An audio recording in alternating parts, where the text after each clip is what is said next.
Hey, everybody, I'm Kai Ryssdal. And I am Molly Wood. Man, there is a Comrex lag. How about that? Did you hear that? That's crazy. Anyway, it's like a minute? It is like a minute. I don't even know. That's like behind-the-scenes stuff that listeners won't care about. But we're going to have to explain in a future episode. Cannot tell you how excited I am for this episode of Make Me Smart, which is, because we got to say this, the producers make us. It's that thing where none of us is as smart as all of us. And we are made smarter today, I can't tell you how excited I am about this, by Sam Sanders from NPR. It's been a minute. I know. In the studio with me. I'm so excited, and Molly, nana, you're not here. I'm so happy to be here. It's so cool. Fun fact, Kai, you've been on my show twice. I know. Yeah. I know. And you've been on my show twice remotely, so this is actually my first time in the flesh. I listen to you all the time, man. Likewise. At some point before I leave, I'm going to have to record a video of you saying this is Marketplace. You know that's it's not a toy, Sam. We don't mess around with that. Oh, okay. I'm just kidding. Okay. I'm just kidding. All right, anyway, so look, we are going to do a thing this week. I'm gonna back away from this love fest right now and try to get us back on the show. So Molly, tell us what we're doing. My God. Shameless. But I agree. This week, actually, I'm very excited about this. This was Kai's idea, and it's going to be a really good show. We are going to dig into the word and concept that no mainstream U.S. politician would have touched even a decade ago, I don't know, even since the 2016 campaign. And now you are hearing it said out loud a lot. Socialism. Yeah. Socialism. It's everywhere. It is Socialism. everywhere. There are signs. It is being both praised and vilified. It appears that it will be a defining conversation in the 2020 election campaign cycle, which I believe we started, 3 years ago. Yeah. Some signs that this concept is on the upswing, though, in the market of ideas. Those signs abound. Americans age 18 to 29 are as positive about socialism, 51%, as they are about capitalism, 45%. Which is remarkable. Senator Sanders, of course, Senator Bernie Sanders, no relation, I think. I didn't want to steal your line, Sam, but Okay. No relation, is running for president in 2020. He identifies as a Democratic Socialist. Alexandria Ocasio-Cortez uses that term for herself. She's taking on more leadership roles in the Democratic Party, and capitalism is on trial. Speaking of AOC, as she is known, although I hate that actually, we should just use her whole name, Alexandria Ocasio-Cortez. It came up in the show we did last week about the Green New Deal. The word socialism did. And you know, you can go to Merriam and look it up. It's about government ownership of the means of production and all of that stuff. But we want to talk today about whence it comes in this political debate we're having, how it's being weaponized to some degree in the political debate we're having, and what it really might mean for the 2020 election. And that's why Sam is here, because Sam covered Bernie Sanders in the 2016 campaign for NPR. You were embedded, right? I was embedded with Bernie for several months. So first of all, what was that like? It was one of those things. So like when I was hired to do campaign coverage for NPR, I was second string. I wasn't an embed. I was going to do stuff from D.C. and possibly get out in the field every now and then. I got restless. I went to my bosses and I said, I want to be on the road too. Good for you. And they said, well, how about you go to one or two Bernie Sanders rallies? He's not going to go anywhere. He took off, and before I knew it, I was like a Bernie embed, and I was on the trail for a very long time. And, you know, I can't overstate enough. All of our national conversation right now about socialism, it is centered around and has been started by Bernie Sanders. He has been a Democratic Socialist for years, for decades, and his run for the Dem nomination in 2015 and 16 really put socialism on the map. It all, in this current iteration, goes back to him. Which is kind of amazing. Well, it's funny because go ahead. It is pretty remarkable. And it's funny because last week I was saying, I was just listening to some great podcast where they were talking about the Overton window and the idea that conversation moves in a certain direction. That was us. What was that? And then thank God Twitter reminded me that it was, I heard it on Sam's show. Yeah, it's a great That's term. the show where they were talking about the Overton window. Yeah. And Bernie Sanders is, and Alexandria Ocasio-Cortez now, but certainly Bernie Sanders, I think, has to be credited with moving the Overton window to the point where a conversation that includes the word socialism, not only is it not a deal breaker or a third rail, but you really truly have kids saying right now, I like No, that. this seems way better than what we got going. Yeah. And so Overton window, this idea that there are certain things that are part of reasonable debate in the public square and how people or politicians can shift that left or right. Bernie shifted the Overton window over the last few years towards socialism. And when we even think about other folks that are using that word now, like AOC, she came from the Bernie camp. She worked on his campaign. Like, it all stems from him, right? And I think if you want to conceptualize the biggest way in which he made socialism cool again was really pushing hard on the stump last time and even harder now for Medicare for all. Right. And this was a thing that his opponent Hillary Clinton said, well, we can't do. But now you have lots of candidates in 2020 saying, sure, why not? They're climbing on the bandwagon. Kamala and Cory Booker and Elizabeth Warren and Sherrod Brown, when he gets in, almost certainly will, assuming he gets in, which he almost certainly will. Yeah. But look, so that's two politicians out of 11 gajillion who are openly Democratic Socialists, right? And Yes. we should talk about what Democratic Socialist means. distinction, But also you have the President of the United States standing in the well of the House in the State of the Union saying, we will never be a socialist nation. And so it has now, as it inevitably was going to be, has become weaponized. And the reason it's weaponized is because socialism is a word that can mean a lot of different things. If you go to the website for the Democratic Socialists of America, this is a party that Bernie belongs to and is affiliated with, as well as AOC. They even say on their website there are different strains of this. Some DSA members believe that all of the businesses and corporations and every business interest should be controlled by the state or by the workers. Others believe less so. So Bernie, if you look into his version of socialism, he believes that capitalism can still exist, that corporations can still be there, but they need more control. And he thinks that certain parts of our government should be totally run by the government, like healthcare. And so, like, How close? Go ahead. Well, I was going to say, how close is this to, in some ways, what Democrats used to think? yeah, there's been a blurry line between progressive Democrats and socialists ever since the New Deal. And depending on the time and the tenor of the debate, people use various labels. But I think when we think about Bernie and AOC and democratic socialism, what they're basically arguing for is more government interventions in certain parts of our economy led by the government, like healthcare. This is entirely different than what Donald Trump means when he says socialist in a speech. He is referring to the most extreme version of socialism where the government runs everything. There's no more private industry. And no one right now tied to Bernie or to AOC or the Democratic candidates is saying that.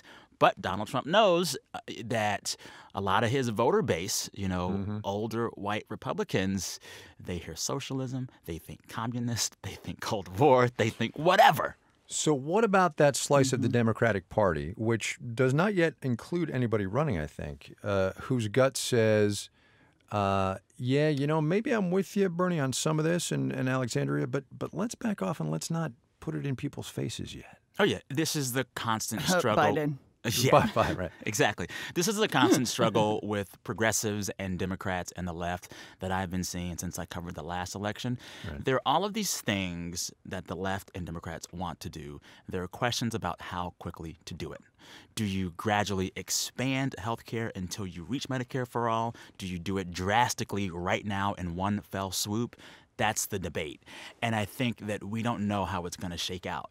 I do know that the conversation we're hearing now about health care on the left right now, it will for sure not be this far left come next year. Yeah. As soon as there's a nominee selected that's trying to peel off Trump voters, it's going to be a very different conversation. So the socialist gospel you're hearing right now, it'll be different next year. But what I do think is interesting is I was listening to a different podcast that was not yours. I can remember which one. But they were talking about how the Republican Party now feels very energized by having socialism as an enemy going into this campaign, and that in the lead up to 2020, Republicans are excited to be able to run on this sort of wholeheartedly capitalist platform. Oh, yeah. At a time when only 45% of young Americans view capitalism positively, at a time when I think, we feel it is now incontrovertible to say that trickle down does not trickle down. How do you feel when you hear that approach, when you hear like the Republicans are going to double down on capitalism? It's smart. I think like the thing that the Republican Party is very good at is a kind of messaging that makes a very stark distinction between right and wrong. And Democrats, especially in these policy debates, want to get very nebulous and cerebral and parse the details. The one thing that Donald Trump is really good at is saying, this is this, that is that. I am here, they are there, this is good, that is bad. And when you have a debate about socialism versus capitalism, he might win that one because lots of voters like to see the world in very stark terms. But I also think it's really important to just like step back from all of this and say that like no one government is just one thing. We think of America as like this democracy. We are, in fact, a representative democracy. This is my favorite part. Yeah. We vote for the folks that vote for us. And there are certain portions of the government that might feel a little more socialist-y than other parts. Like when you think of the way that we do food like regulation, that is entirely socialist. The government regulates that. They inspect the food. But when you think of other parts of our government, like, say, the EPA right now, it is an agency that is kind of controlled by the industry it's meant to regulate, and you could call that a corporatocracy, right? Like, there are different parts of our government that feel different ways. And so if we really want to talk about socialism, the real conversation is what parts of our government do we want to be more socialist? Not do we want to be socialist or not. It's not that simple. But that's not a conversation we are able to have in this country, right? I mean, come on. Not in a general election for president. Right. Yeah. I want to touch on something you sent us a note with some of your thoughts and things that you think are important. And I want to touch on this idea that you brought up of socialism and race in this country. Yeah. And how that plays out. Yeah. I mean, so like I've been thinking a lot about Bernie in my time covering him and challenges he will face as he goes into this race. And one of the lingering critiques about Bernie, well, there were two big ones. This idea that he was really concerned with the economy and nothing else. And also that he really had a big blind spot when it comes to race. He was famously interrupted by Black Lives Matter protesters in Seattle when he was running. And after that, he hired a black press secretary, Simone Sanders, who came from an activist justice background to try to respond to that. Yeah. But even by the end of the campaign, he was still dogged by these critiques that he doesn't think about race enough. And I talked to folks on the trail who were close to him and said, yeah, that's kind of true. And so what I find really interesting now is that in 2020, the whole conversation on the left and with these candidates is going to be more focused on race than it has ever been before. For a number of reasons. A lot of Democrats see Donald Trump is explicitly racist and that they have to counter that. There is a more diverse crop of candidates than ever before. I'm talking about Kamala Harris. I'm talking about Castro. I'm talking about Cory Booker, et cetera. And also, some of the issues that are trickling to the forefront of these Democratic conversations are inherently tied to the economy and race. Talking about reparations. Yeah. I never would have thought that would be a conversation topic for Democrats, but it is. Do you think that conversation about reparations and race in this economy, right? When you talk about race and socialism, you're talking to a large degree about race in this economy. Is that going to get dragged back to more to the center, you think, as a general election approaches, right? And we've got an actual nominee? If I were a betting man, I would bet that you're not going to hear whoever the nominee is for the Democratic Party say the word reparations. Yeah. But we're having that conversation right now. Yeah. I think what's going to be really interesting, especially with issues like reparations right now, is to see how Bernie Sanders tackles that issue, which is inherently tied to race and the economy. Yeah. The way this conversation is going on right now, there are lots of Democrats saying we would do reparations through things like tax credits. So this is an issue that is inextricably tied to race and the economy. And I think the lingering critique that people have against Bernie is that you cannot talk about economic policy in America or social policy in America without acknowledging how race affects it. And there are examples throughout history that show this to be true.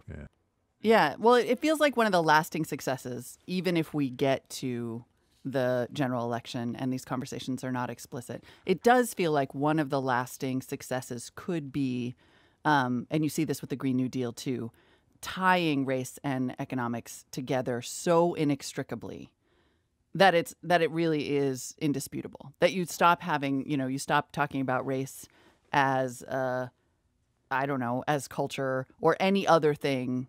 You start saying like, look, if everybody is not participating equally in this economy, if everybody is not being prosecuted equally, policed equally, then our economy won't succeed. And it feels like that is something that Democrats are trying hard now to tie together. Oh, yeah. Well, and, we should always be having that conversation because throughout our history, all of our government has been tied to race and been governed by race, and law has been written based on race. Race is written into our Constitution, right?